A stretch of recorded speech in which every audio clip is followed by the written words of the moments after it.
أعوذ بالله من الشيطان الرجيم. بسم الله الرحمن الرحيم. نحن الآن في الأزهري مربع 14 بنوثق لواحدة من جرائم الطيران والقصف اللي تم هنا في المسجد، وحاجة حقيقة بشعة جدا. والطيران ما سلمت منه الكنائس ولا حتى المساجد، ونحن نفتكر بأنه دي جريمة نكراء. يعني المدنيين بيقتلوا، المساجد بتقصف، والكلام ده كله من أجل شنو؟ من أجل سلطة. والكلام ده يا جماعة حتى دور العبادة ما سلمت، زي ما شايفين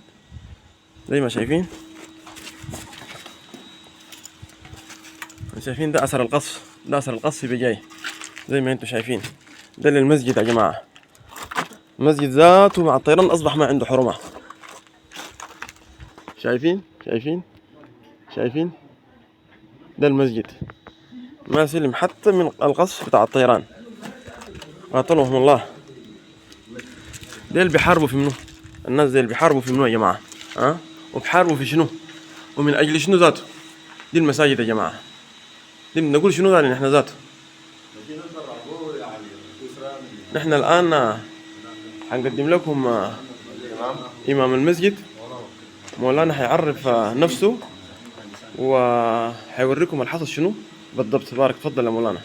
طيب، بسم الله الرحمن الرحيم. الحمد لله رب العالمين، والصلاة والسلام على أشرف الأنبياء والمرسلين سيدنا محمد الصادق الأمين صلى الله عليه وعلى آله وأصحابه أجمعين. أما بعد، فنحن الآن في داخل المسجد ومجمع الشيخ سحيم بن أحمد آل ساني في الأزهر مربع 14. في هذا المسجد المبارك توجد خلوة للقرآن، وفي مركز دعوي. قبيل صلاة المغرب بدقائق يعني سبحان الله حصل يعني أمر غريب.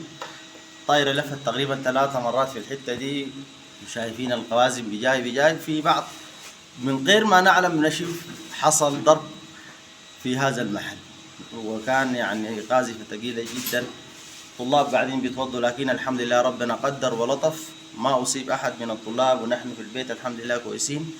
لكن بصراحة يعني كان عصيب، وطلعوا الناس المربع وغيرهم كميات لا تصدق. يعني احنا حتى افتكرنا أن المربع ده خالي، لكن طلعوا ناس بكميات كبيرة لصعوبة هذا الهول.